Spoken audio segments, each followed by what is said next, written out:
Hola, ¿qué tal, queridos fotógrafos? ¿Ya captaron un momento inolvidable el día de hoy? Bienvenidos.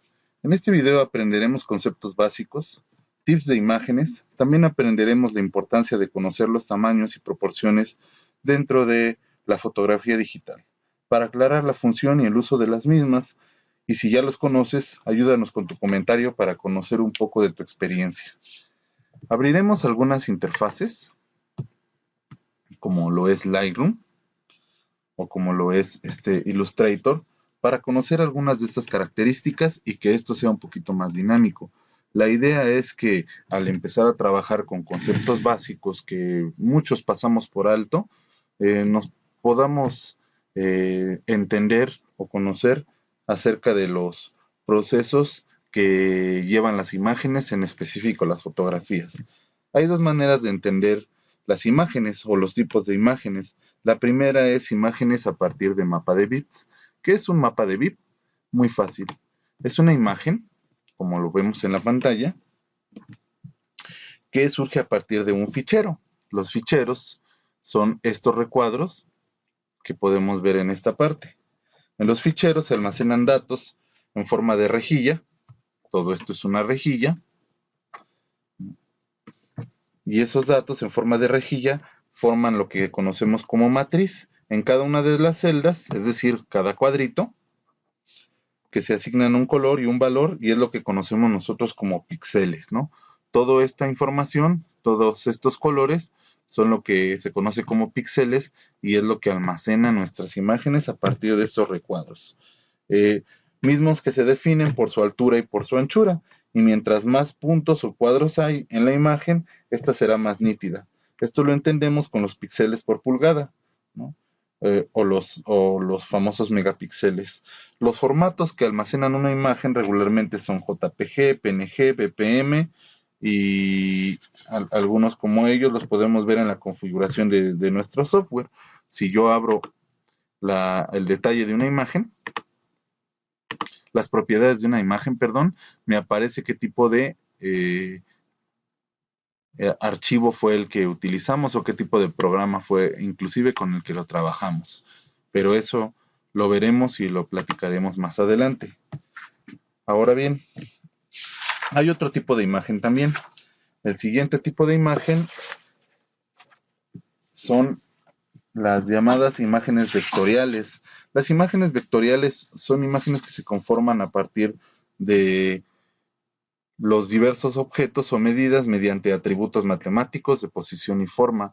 Es decir, tienen algunas variantes y las podemos encontrar en softwares específicos relacionados al diseño, como lo es Adobe Illustrator, CorelDRAW o el mismo Photoshop. También se puede trabajar en base a la integración de un vector, que son procesos, vuelvo a repetir, lineales,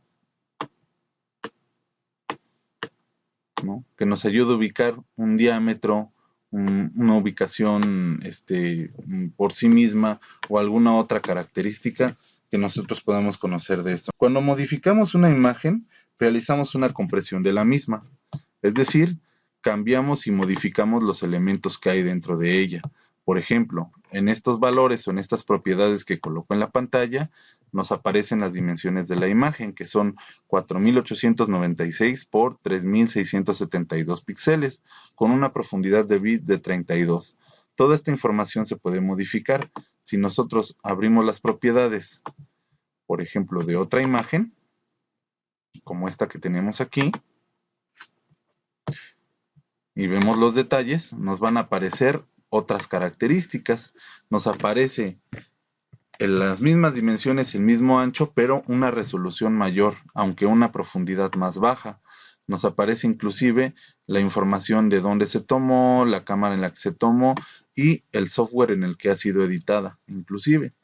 Entonces, todos esos elementos se pueden entender en base a la compresión de una imagen. Una imagen se modifica, ¿no? Así como lo vimos en nuestro ejemplo. Una imagen se modifica y esa modificación, toda esa información que tiene, es lo que se entiende como compresión. La compresión solamente tiene dos vertientes, o se modifica, es decir, se va destruyendo, va cambiando, o no se pierde la información. Eso va a depender del tamaño, del tipo de archivo, del tipo de edición y de otros elementos que se irán explicando un poquito más adelante. Bien, mencionando los tipos de archivo, pues vamos a ver los formatos que se explican o se hablan a través de la fotografía. En la fotografía tenemos diferentes formatos digitales. Estos formatos nos ayudan a, este, mm, a relacionarnos un poquito más con cierto tipo de imágenes de acuerdo a sus características. Por ejemplo, no es lo mismo una imagen para la web a una imagen para una impresión de un álbum fotográfico. No es lo mismo un video para internet, para YouTube, a un video en el cual quieres que se reproduzca en una página web. Photoshop, por ejemplo, tiene sus propias características, lo mismo que el software de CorelDRAW tiene también sus características, entre otros. Entonces, vamos a ver las características de cada uno de los formatos. Tenemos el formato de JPG, que es formato para uso de fotografías e imágenes en tamaños mayores, que son comunes. Lo malo que tienen las fotografías JPG es que adquieren pérdida de información. ¿Qué quiere decir? Que en base a que pase el tiempo, la imagen, al irse editando, al irse compartiendo, al irse copiando, va a ir perdiendo su calidad cada vez. No se va a mantener como se hizo, como quedó en un principio, sino que cada que se modifique va a ir perdiendo cada vez más información. Por ejemplo, cuando tú compartes una imagen por Facebook, esa imagen también se está modificando, aunque sea JPG, pierde sus características. Y eso es algo de lo que JPG pues tiene como debilidad, por así decirlo. También tenemos otro tipo de formatos, por ejemplo el PSD, que es formato de Photoshop, en el cual si tú abres algún tipo de documento de otra aplicación, por ejemplo Lightroom o Illustrator, te va a permitir abrir archivos en PSD, ¿no? Como lo podemos ver a continuación.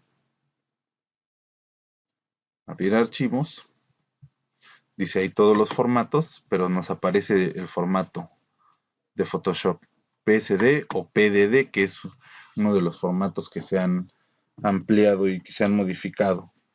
Entonces, pero eso ya depende también de los programas. Cada programa también tiene su tipo de archivo a cumplir. ¿En qué nos ayuda esto? Pues muy sencillo, que de repente ciertos establecimientos de impresión o de revelado de fotografías trabajan cierto tipo de software. Entonces, si tú llevas tu fotografía, no sé, en formato JPG y se te olvidó cambiarle o modificarle algo, en el momento tú puedes llevar el formato de origen en donde hiciste tu edición y ahí te pueden ayudar a modificarla. Entonces, siempre es bueno tener 2 o 3 alternativas de formatos para cualquier trabajo que vayamos a realizar. Uno de los software que se utiliza mayormente para la administración de fotografía es Lightroom, ya que Lightroom te permite visualizar tus fotografías y saber igual toda esta información de la que estamos hablando, el programa en el que se editó, las características de la toma fotográfica, te permite administrar las tomas fotográficas para poder saber qué es todo lo que estás haciendo, ubicar una imagen o ubicar varias imágenes sin que pierdas información, sin que tengas que estar abriendo una y otra carpeta y cerrándola. Por defecto te ayuda y aunque cierres el programa y lo vuelvas a abrir, te va a ayudar a entenderlo. Y es uno de los formatos que te puede ayudar a trabajar un tipo de archivo que solamente se encuentra en algunas cámaras y en algunos software, como lo es el formato TIFF. El formato de archivos TIFF es un formato de imágenes y es el que más se usa dentro de la fotografía profesional, puesto que su compresión no pierde información. Es decir, a la hora en la que tú trabajas con un formato como por ejemplo esta edición rápida que realice para posteriores videos, cuando tú trabajas en un formato, a pesar de que hayas recortado, hayas cambiado el tamaño, no pierde su información predeterminada y lo puedes guardar en cualquier otro formato en la posteridad. Entonces, hayan pasado 10 años o hayan pasado 15 años, si lo tienes en formato TIFF, no va a perder información y va a quedarse el archivo tal cual está. y esa es una de las ventajas que tenemos. Ya habíamos visto también información, tenemos archivos con formato GIF, con formato PNG. El formato GIF también se entiende por un formato para compartir imágenes vía web, y la mayor ventaja que tiene el formato GIF es que tú puedes almacenar diversos archivos en el mismo, es decir, que puedes generar un movimiento a partir de diversos fotogramas sin que pese más allá de lo que pueda pesar un video. Sin embargo, como lo dije anteriormente, también depende de su tamaño y depende de sus características. Tenemos el formato PNG, es uno de los formatos más accesibles a utilizar, ya que no conlleva un gran tamaño, de acuerdo también a lo que tú quieras. Te guarda toda la información que necesitas, es decir, no se distorsiona la información, y te puede ayudar con la composición y con el trabajo de diseño. Por ejemplo, si tu trabajo requiere una transparencia a una figura central, tú lo puedes guardar con esa transparencia y ese formato te la va a mantener para que tú puedas pegarlo en alguna aplicación o en algún programa y se mantenga esa apariencia. Obviamente eso va a depender también del programa que tú estés utilizando. Si vas a pegar una imagen, o vas a copiar y pegar una imagen, se va a mantener la transparencia. Aquí no puedo pegar, bueno, eso creo. Se va a agregar la imagen más bien, pero vamos a intentarlo a Illustrator. En Illustrator sí se va a pegar.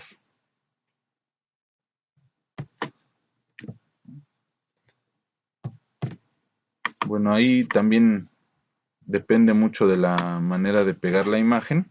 Si se pega por defecto, pues te la va a pasar como mapa de BIP. Tamaño de imagen y resolución. Como ya se mencionó anteriormente, las imágenes tienen medidas y formas que son relativas, ya que las imágenes no tienen elementos reales o físicos, son digitales, y hay que entenderlo desde el principio, que tenemos conceptos de, bueno, tenemos dos tipos de conceptos. Uno es concepto de tamaño de imagen, es decir, la relación que tiene la imagen hacia nuestra realidad, ¿no? Y eso lo podemos entender pues con el píxel, con la pulgada, con el DPI, con el PPI, etcétera, etcétera. Y también tenemos un tamaño de archivo, ¿no? El peso de ese archivo, la información que ese archivo carga y que sirve para almacenarlo, para moverlo de una ubicación a otra. Entendiendo esos aspectos, entonces no debemos de confundirnos mediante el tamaño de la imagen. Una cosa es el tamaño visual de la imagen, por así decirlo, bidimensional, y otra cosa es el tamaño de acuerdo al peso del archivo, que también se puede ver reflejado en cuanto a la resolución y por más elementos. Entonces, vamos a llamarle exactamente a este concepto, entender un poquito los términos acerca de la resolución. Para ello vamos a abrir Illustrator para poder entender un poquito estos conceptos.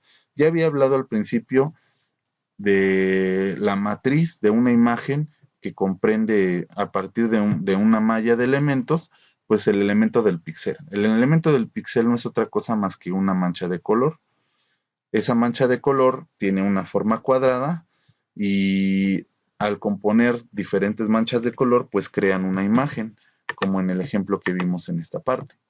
Nosotros en la imagen, en el ejemplo, vemos toda una hoja, lo que aparenta ser una hoja, y en un píxel, y en un espacio determinado podemos apreciar los diferentes píxeles que componen dicha imagen. Entendiendo eso, pues vamos a entender cómo se establecen dichos tamaños.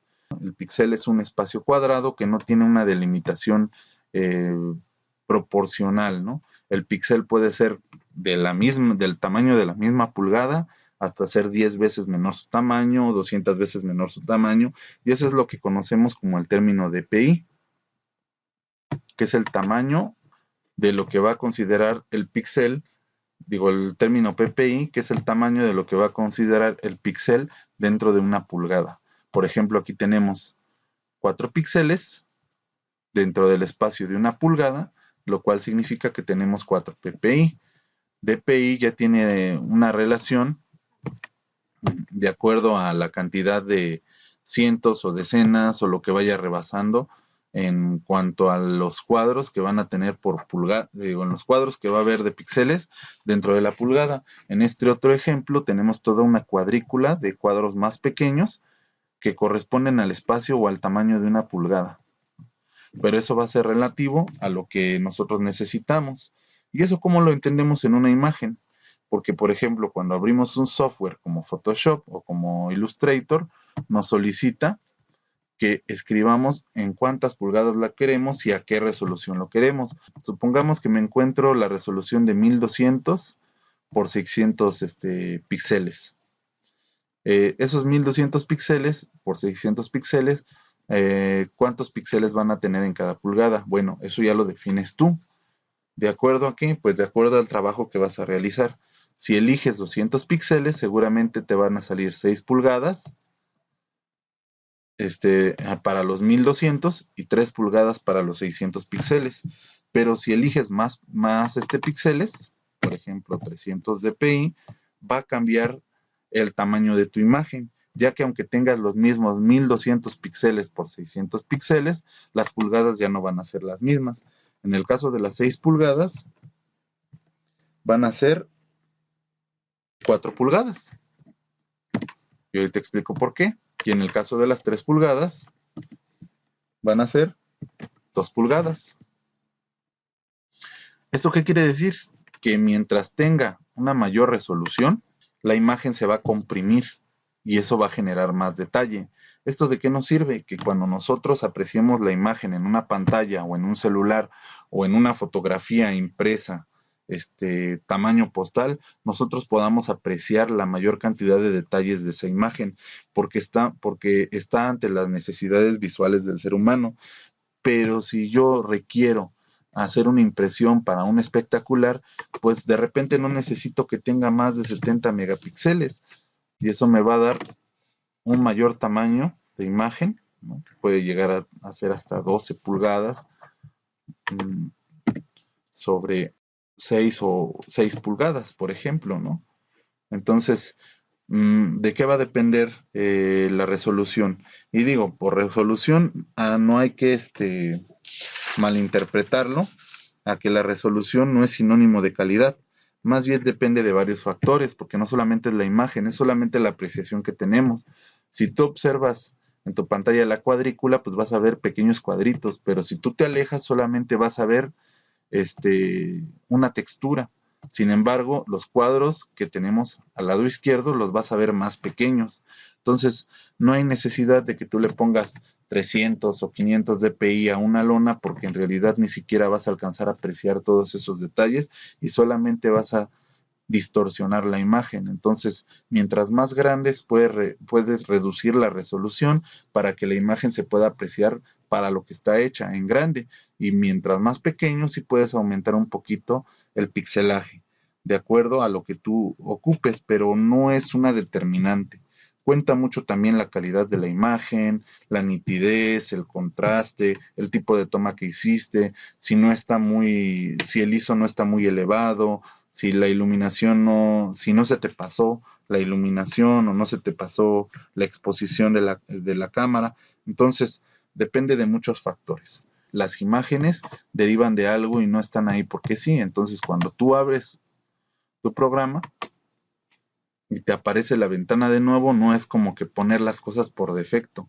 Tú tienes que saber hacia qué tamaño vas a trabajar para que tu trabajo sea lo más preciso, ¿no? Si vas a trabajar para algo web, si vas a trabajar para imprimir, pues aquí te aparecen los tamaños, inclusive, por ejemplo, si vas a imprimir, no te aparece por píxel, te aparece por milímetro. Si vas a trabajar para la web, pues sí te aparece por píxel. Si vas a trabajar si vas a proyectar para que lo más grande que se vea sea en una pantalla, pues ya te aparece ahí la opción, ¿no? De incrementar qué tan grande quiero que se vea, ¿no? Lo más grande, 1920 por 1080, que es un Full HD, prácticamente un poco más de un Full HD, y ya tienes una experiencia visual bastante agradable. Bien, continuamos con la siguiente sección. El primer consejo que tenemos de acuerdo a los tamaños y de acuerdo al tipo de imagen es que experimentes.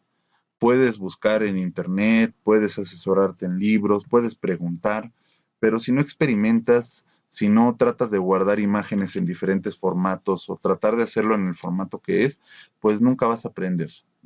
Entonces, la primera función de todo esto es experimentar, es echar a perder para de ahí poder tener un mayor conocimiento. Segundo consejo es conocer los formatos, conocer los tipos de imágenes y para qué nos sirven, ¿no? Saber que, por ejemplo, si quiero hacer una animación muy corta que no necesita de un audio, pues puedo hacer un GIF, ¿no?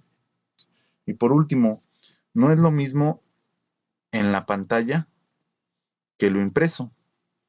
Y eso lo podemos identificar de acuerdo a qué, que cuando nosotros mandamos imprimir una fotografía o mandamos imprimir un vector, regularmente se ve diferente en la impresión que en la pantalla.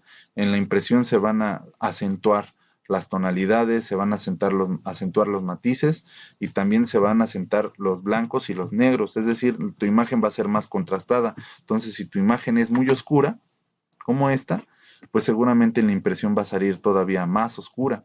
Si tu imagen está muy sobreexpuesta, pues seguramente en la impresión nos va a aplanar más las tonalidades. Entonces, lo mejor es tratar de sacar algunos tonos medios. Si es que tú vas a imprimir, pues no alborotarte tanto al contraste. Yo sé que se ve bonito, pero apreciarlo desde esa idea de que se va a imprimir. Y si lo vas a compartir en la red, si lo vas a subir a la web, pues entonces sí conviene que lo edites tal cual tú quieres que se vea. También tratar de buscar los tamaños con los que vamos a trabajar. No te emociones y digas, me quedó muy bonita la foto, pero por ese muy bonito que te quedó la foto, a la hora de mandarlo a imprimir, se te corte un pedazo de cabeza o se corte en un pedazo de manos o cortes un pedazo de pies. Entonces, siempre hay que tratar de respetar el espacio de trabajo, dejar un espacio que haga que respire la parte de la cabeza o dejar un espacio que deje que respire la parte de los pies para que tu imagen no se vea muy alterada. Pues ya sabes algo importante, espero que la información te haya servido.